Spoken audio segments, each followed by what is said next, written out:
देश हित में सबसे पहले डिटेल में बात करेंगे कोविड से चल रहे युद्ध की, जिसमें काफी सकारात्मक ट्रेंड्स देखने को मिल रहे हैं। भारत में कोविड का संक्रमण दिनों दिन कम होता जा रहा है। 7 दिनों के अंदर पॉजिटिविटी रेशियो 22% से घटकर 17.6% हो चुका है। सरकार ने आज ये कहा कि टेस्टिंग बढ़ाने से फायदा हुआ है।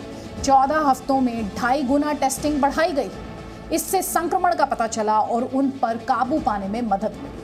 सरकार का दावा सही भी है, कोशिशों का फायदा हुआ, लेकिन चिंता की बात कुछ और। मौत का आंकड़ा कम नहीं हो रहा। मौतें कम नहीं हो रही।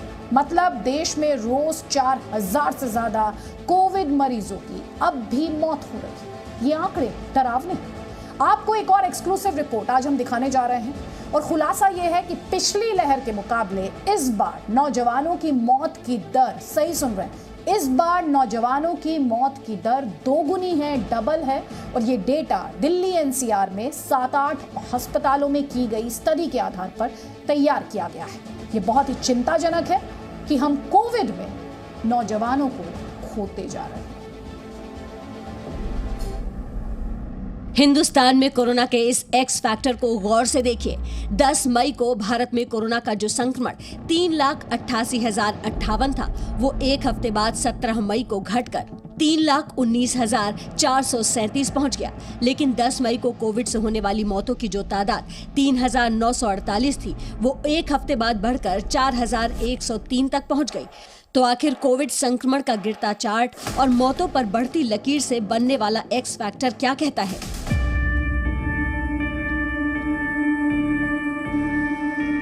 देश में कोरोना का कहर थोड़ा थमता नजर आ रहा है, क्योंकि अब इलाज के इंतजाम धीरे धीरे सुधर रहे हैं। बेड्स और ऑक्सीजन की किल्लत उतनी नहीं रही। जीवन रक्षक दवाओं के इंतजाम सुधर गए हैं। लॉकडाउन और कर्फ्यू का फायदा देखने को मिल रहा है, लेकिन इन हालात में भी अस्पतालों में होने वाली मौतों का आंकड़ा कम नहीं हो रहा। भारत में अब भी औसतन रोज 4000 लोगों की मौत हो रही है। मृत्यु का जो संख्या है 4000 के आसपास, वो इस समय नहीं घट रहा है, ऐसा लगता है, क्योंकि मृत्यु का जो घटनाएं हैं वो केसेस की जो बढ़ोतरी है उससे 2 हफ्ता पीछे चलता है। क्योंकि एक या 1000 या लाख केस जब होते हैं, उसके लगभग 2 हफ्ता बाद उन डेथ्स की मृत्यु होती रहती है, जिसे हम कोहॉर्ट कहते हैं। जानकारों की माने तो जिस हौसले और जज्बे के साथ हिंदुस्तान ने कोरोना से लड़ाई ठानी है, वो इसी रफ्तार से बनी रहे तो अगले 10 से 15 दिनों में मौतों की दर गिरनी शुरू हो जाएगी। पिछले 2 दिनों से हमारे देश में जो नए केसेस हम नोट कर रहे हैं वह 3 लाख से कम हो गए हैं।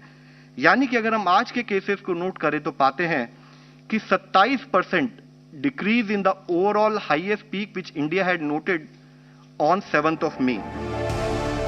कोरोना को हारते देख देश का हौसला बढ़ता है।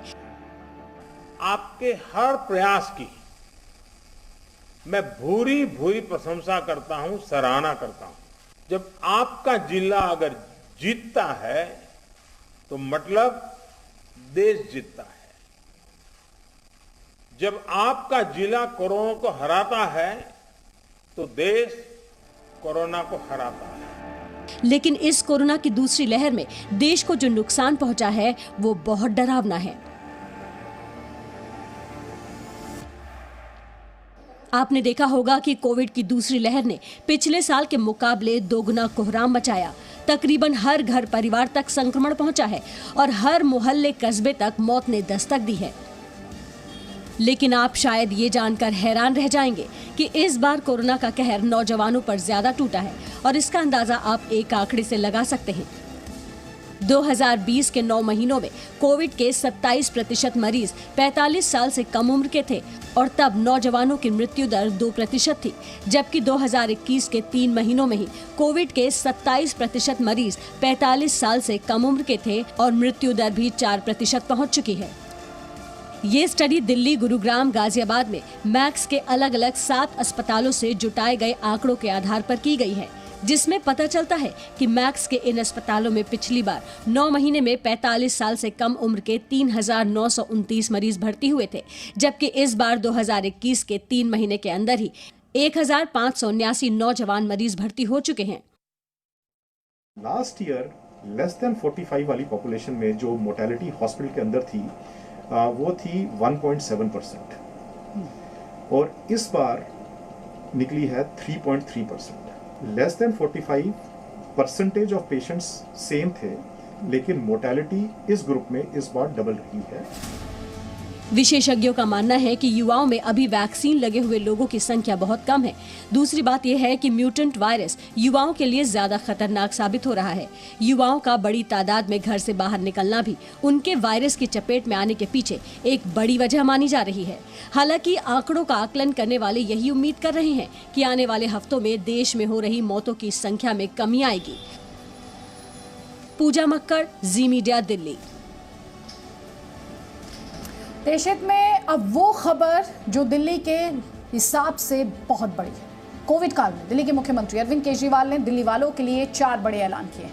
ये ऐलान खासकर कोरोना संक्रमण से पीड़ित परिवारों को ध्यान में रखते हुए किए गए हैं। पहला ऐलान है मुफ्त राशन देने का। दिल्ली के 72 लाख लोगों को मई महीने में मुफ्त में 10 किलो राशन दिया जाएगा, जिसमें 5 किलो राशन दिल्ली सरकार देगी और 5 किलो राशन प्रधानमंत्री योजना के तहत दिया जाएगा। दूसरा बड़ा ऐलान, दिल्ली में जिन लोगों की मौत कोरोना से हुई है उनके परिवार को 50,000 रुपयों का मुआवजा एक्स ग्रेशिया दिया जाएगा।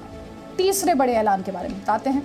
कोरोना संक्रमण की वजह से जिन लोगों ने जान गंवाई है उनके परिवार को हर महीने 2500 रुपए पेंशन के रूप में मिलेंगे और ये रकम दिल्ली सरकार देगी। यहाँ पर स्पष्ट कर दूं, जिन्होंने अपने यहाँ कमाने वाले को खो दिया है, जो घर का खर्चा चलाते थे, उन परिवारों को ये 2500 रुपए की पेंशन प्रति महीना मिलेगी। चौथा ऐलान बड़ा है केजरीवाल सरकार का, क्योंकि इसमें अनाथ बच्चों तक मदद पहुंचाने की कोशिश है। ऐसे बच्चे जिनके माता पिता नहीं, उन्हें 25 साल तक का होने तक हर महीने 25,000 रुपए दिए जाएंगे और मुफ्त में उनकी पढ़ाई की व्यवस्था भी की जाएगी। राशन कार्ड है, उनको सरकार हर महीने 5 किलो राशन देती है, 4 किलो गेहूं, 1 किलो चावल। इस महीने ये राशन उनको फ्री दिया जा रहा है, उनसे पैसे नहीं लिए जाएंगे। इसके अलावा 5 किलो और राशन केंद्र सरकार से प्रधानमंत्री जी की स्कीम के तहत और दिया जा रहा है, वो भी मुफ्त दिया जा रहा है।